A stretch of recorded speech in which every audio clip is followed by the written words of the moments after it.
Hi guys, welcome to my new video. Yes, I'm wearing the same outfit as I am the last time because I don't want to change, and also I really like this outfit, and so I don't know if you can see the little hat. I thought it's really cute. Anyway, today's video is a little bit of a different one. I'm actually going to talk about my low buy plans for 2021, as well as give some tips on how I would go through this, because I would say I'm not the best person to come for when it comes to saving money. I have never really tried. I mean, like, I've tried to save money obviously, but I wouldn't say it's been particularly successful. But I guess I would probably try and give some tips on how you could facilitate your low buy as a person who has hobbies, who either you are a sewer. I hate the word sewer, it sounds like sewer. But seamstress, apparently some people have like qualms about how it's like, you know, it's like sexist or whatever. Anyway, I sew. So I will try and give some tips on how, you know, you can go through a low buy if you like sew or craft, or, you know, whatever you do, knit, whatever that you do, because I think if you're a crafter, your kind of low buy is a little bit different than some, I guess, a regular person's low buy, because you know, you have other expenses that you have to go through, but at the same time some of these other expenses are not really needs, they're more wants. So I will the video we split into two parts. First, I will talk about how I'm going to go through my low buy. I'm not going to not buy anything, that's impossible.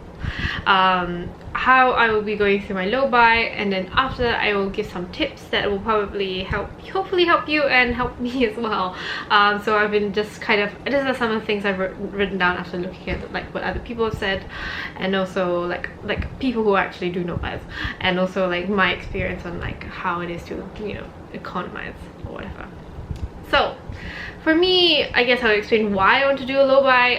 This is really like my 2021 is going to be my barely second year of doing historical sewing, because I started this year.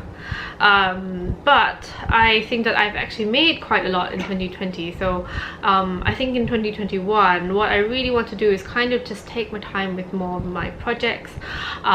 Except for the fact that Foundations revealed the competition is at the end of January. I have started a little bit, but yeah, that one I have to brush a little bit, except for that. So that one, yeah, so basically just take my time with projects, be a little bit conscientious, and be a little bit more, I guess, detailed in the finishings and stuff like that. And the other thing some of my goals that I wanted to do no buy is actually just to increase gratification and appreciation for things. It's something that I realized that, you know, if you keep letting yourself buy things because you can, your kind of love and appreciation for that thing really goes down. I would give the example of, like, so there are these grapes called Muscat grapes, which supermarket sells, and they're grapes. They were formerly only from, they used to make Moscato champagne, but there are also some that you can eat, and they were formerly only produced by Japan, I think, but now I think Korea has gotten some of the seeds, and then China as well, so they produce their own versions of Muscat grapes. So a box of grapes, Muscat grapes, are about 30 Sing dollars, which is about say 20 quid, and then a normal box of grapes is like $5 Sing dollars. And obviously I was eating a lot of these Muscat grapes because I really liked them, and I realized at some point of time that I no longer looked forward to them anymore, and they weren't really much of a treat. So I guess the same analogy is that if you kind of economize a little bit, you'll realize that, oh, actually, you know, you can find joy in like letting yourself buy things. So, and also the other thing which is actually more important, which is to teach myself how to budget, because I obviously live with my parents. I'm 23, which is, yeah, depends on where you live, but 23 in Asia, I think, you know, people tend to live with their parents, which I don't want to, but we'll get to that. So my parents pay for a lot of things, including, you know, sewing things, but you know, the time is coming that I have to start, you know, leaving, and mostly the reason why I wanted to do budgeting and teach myself budgeting is because that I am probably going to the UK either this year or next year, depending on the coronavirus. I don't really like, I'm not like hard pressed like, oh, I have to leave this year. I've kind of just resigned myself to the fact that whatever happens, it happens. If I can leave this year, it's great. If I have to leave next year, it's okay too. I just spend one more year saving money, which is great. So anyway, I will probably, and the move will hopefully be final, so I won't be coming back. So that's why it's very important for me to save as much money as I can now, because, you know, I will have a slightly more expensive future, because obviously living expenses in the UK is a little bit higher than it is in Singapore. Some things, not all things. So what are my low buy rules? So I'm not allowed to buy fabric until all but two, I guess 2 bolts, or not bolts, but they're like 2 chunks of fabric are used up, or until June.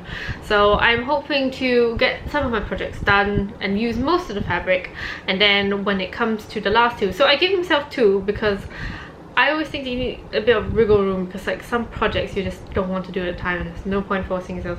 So I will have 2, like I can, you know, once I hit, you know, 2 pieces of fabric, like, you know, not including lining or whatever crap that is, I can buy fabric. But until then, I have enough fabric, I think, to really last me until June. Yeah.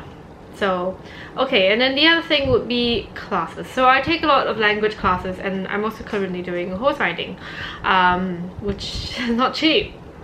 But I've kind of made, so if you have something like that in, you know, sort of, either if you use Skillshare or whatever, you could probably budget it. Okay, because I think classes are something that, it's an investment, because you invest into yourself. So I'm not going to really like restrict myself, other than saying, okay, I'll have 1 of each per week. So like one dance practice, 1 French class, 1 German class, and then I'll pay for foundations review as well, and then, you know, 1 horse riding class per week.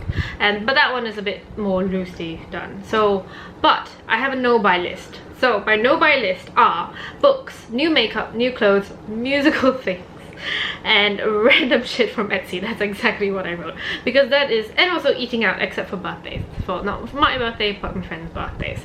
So I have a huge problem with, I actually did not have a huge problem with buying books, because I used to actually just buy all my books, I download all my books online with not very legal sites. But I've recently acquired, I don't know what you can see, this whole entire shelf is just like costuming books, and also like there's one, the fabric swatch book. So it's like I think it's like way too many books now. And also I'm going through the thing of scanning. I use Adobe like scanner, which is not really, just like take a picture of the page. So I'm doing that to hopefully kind of just have my books in my PDF file in my iPad. So I'm doing that slowly, and I think that will keep me occupied for now. And also I have not read all the books. I just flip through it and be like, oh, this likes pictures. But yeah, and also no new makeup, which is actually okay. I don't really buy any makeup. I can buy like things that I've run out of, like eyeliner pencils, which I actually ran out of, and also, you know, whatever else, but not anything new. And then no new clothes, which actually has been pretty okay, because like now I'm sewing all my own clothes. You know, the only thing that I kind of sometimes buy new is like undergarments. So like I will probably allow myself to get a corset if I really want to, like a proper like 60s Victorian corset, like 1860s Victorian corset, which has the little like nice hourglass shape. The other thing, musical things. So I have kind of went into this like really huge German musical phase this year, and that has kind of helped me acquire a lot of things that I probably would not have bought prior to this. I maybe should show you. I feel a bit embarrassed because it's like, so one of the bigger things that I bought, other than CDs, which I know it's very strange because people are like, oh, you still buy CDs? Yes, I do.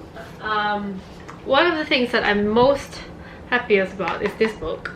So this is the Elizabeth, I don't even know what it is. It's like the Blickpunkt. Look, I don't know what Punkt means. It's not that. But basically it's like, it's the book for the musical. So there is like, that's Mika and Dan at the back, and Theodels and Uli Koga. So they kind of have like all the productions of Elizabeth and then the cast, like they interview the cast as well, and then like photos and oh, I'm falling, it's falling. And then like every single country, so like Hungary, Amsterdam, well, Holland, and Tokyo and whatever. It's beautiful. But this is not the only thing that I've acquired, and that is the problem really. There's like a lot more like CDs and stuff that I've kind of accumulated, and they're all like there. So that's what I cannot buy in 2020 because I think I have way too much. Yeah, and then random shit from Etsy. I've just bought a lot of strange things from Etsy because I realized that I could. So I bought these playing cards that are really cute. They're from Flums. I will link them down below because I think they're beautiful. So I've been playing bridge with my friends. Because, you know, why not? And they are like fashion plates, so they are like playing cards with like little fashion plates on them. I know, I'm so sorry, this is like turning into a haul, which is not what I intended. And then the other one has flowers on it, which I will show you. But anyway, yeah, these are just like a small assortment of random shit that I bought from Etsy that I probably don't need, and like, but it wasn't terribly expensive. I think she charged me like $10-15 per card. It's so beautiful, it's like flowers. Yeah, anyway, so I'm so sorry, that just turned into a mini haul. And then the last one is eating out, except for birthdays. Yeah, I mean, like, I don't really eat out. Okay, I do. I eat out with my friends. But the thing is, I can cook. So I should just invite them to my house. And if my friends complain that, then we will go out. But usually they don't complain because like food is free and whatever. Anyway, yeah, so more inviting friends to my house. And okay to buy that I've written that are exceptions to the no buy is non-fabric supplies, so like things like needles or thread, or even like, you know, lace and decoration stuff like that, because if I do need it, then I do need it, you know. And then also replacement makeup is one of them. Okay, so now some tips I have for myself and everyone doing a possible low buy for 2021. So the first one, I think, which probably is the most fun in my opinion, is to catalog your entire stash of fabric, patterns. I should have put patterns on the list, but I don't really buy patterns actually. So you just catalog everything. I have put some stuff here of how I actually catalog my my fabric stash. I have 3 notebooks. I think it's fabric stash, lace hoard, pattern hoard, and that's it. I think so, yeah. So you just kind of like, you don't have to be really detailed about it. Usually I just put a photo. If you have a good notes on iPad or some kind of Microsoft Surface tab, I don't know, kind of document where you can put that in, or you can put it in your notes on your phone. So I just put the picture of the fabric, picture of the lace, how many meters, and then what kind of fabric it is if it's not extremely obvious. And then I also, okay, I have a column for the fabric stash for like my plan for it. Like sometimes I'll just put the picture of the pattern that I want to make with the fabric, etc. And the second thing is to rework old projects, and I'm actually pretty okay with this because I have redone a lot of things, and also really kind of, even in the 1 year, I find that I have some of them that I don't really like. For example, this blouse, I don't know if you can see, it has these nice little lace sleeves. They were originally, the blouse originally looked like this, and then now I've kind of just cut the sleeves off and replaced them with lace, and then have a little like lace collar as well. I think I really like it now, and I think it goes really well with this outfit as well. So I think looking back at old projects and seeing how you can improve is really something that you can use to sort of feel that sense of satisfaction, as well as economize, you know, so that you kind of feel good about all the projects that you make, and then you don't want to like throw away things because you don't like them. And then the third one is pick up an accompanying hobby that I have to add as a caveat, cheaper. So so I draw, not incredibly well, but I draw, and I think that really nice, it's a really nice thing to complement it. So, you know, I draw my little, like, all my projects, I try to have a drawing either before, after, or during the process even. Okay, during the process I never do it because I'm too stressed with it, but yeah, I usually try to draw like nice little drawing, like fashion drawing of it, and have it as like a souvenir as well. And also sometimes I put it up on my you know, on my little board of drawings because I think it's very cute. And I think drawing is a lot more cheaper, especially if you already have like an iPad or like pencil and paper. you can just draw, you know, and do a little bit, like pick up some watercolors maybe, or acrylic. I think watercolors is a lot easier if you have do fashion drawings. But I use my iPad, I use Procreate to do it. Or you can also pick up embroidery, which is, I think it's cheaper. I mean, you can get the hoops and, you know, the thread. The thread is pretty cheap, and the needles and stuff like that. I don't think embroidery is a more expensive hobby, and I do a little bit of embroidery, not a lot, but I do think it's slightly cheaper than sewing. And it also you can also use the embroidery to really like really just make your outfits just look so much more pretty and intricate. And I think making silk flowers is also another thing that you can try, but I think silk flowers requires a little bit more investment into technology and tools and like stamping and stuff like that. And also, okay, so number 4 is prioritize. So kind of prioritize to see which hobbies are most rewarding for you and the most important to you. So we all have finite time anyway, so you know, I have a lot of hobbies,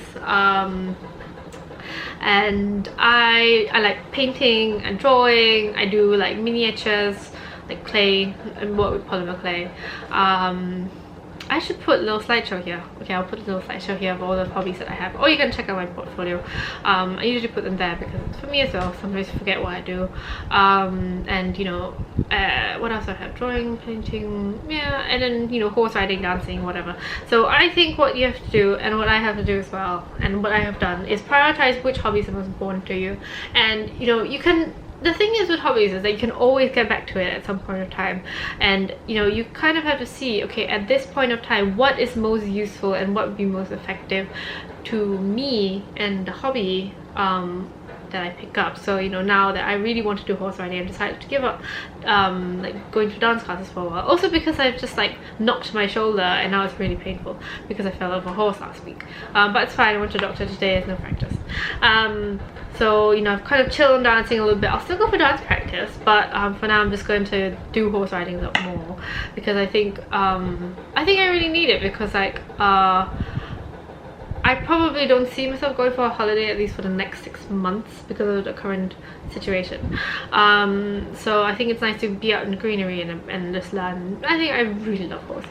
So anyway, yeah, so just try and find which hobby is like most important to you. So obviously I'll still be doing sewing, because sewing I think I can do anytime, and then you know, even if I'm like pretty tired, sometimes I still can make myself sew.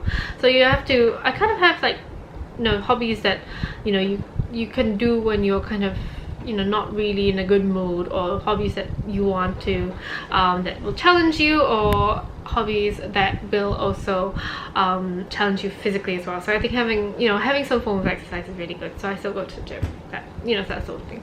Number 5, don't think of it as a punishment but as a challenge, because I think that human brains are very smart, or not so smart, is that if you say, oh, you can't do this, then your brain really wants to do that.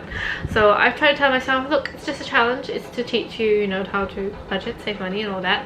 And honestly, it's not a big of a deal. It's not like, you know, and I think you know, you have to admit, or at least if you do a low buy, most people who do a low buy, they do it because they can afford these things, but they just want to have like, you know, more savings or whatever. So you know, don't think of it as punishment, but you know that you can, this is as a way to build yourself up, so to speak. And then the sixth thing is take things slow.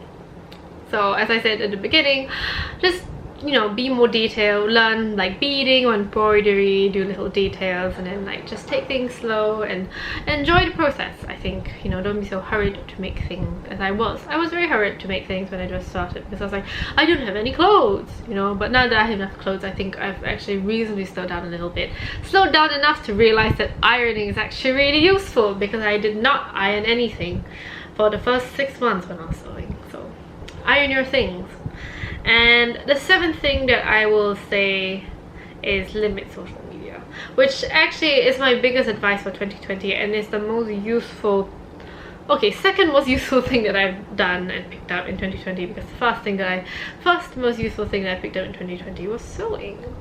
So limiting social media really just helps you, it just helps you be more in tune to what is actually important to you, because I think social media can sometimes be, it can sometimes just be very unnecessarily like quick and fast, because you just scroll things and then you're just like, oh, you know, this thing had happened.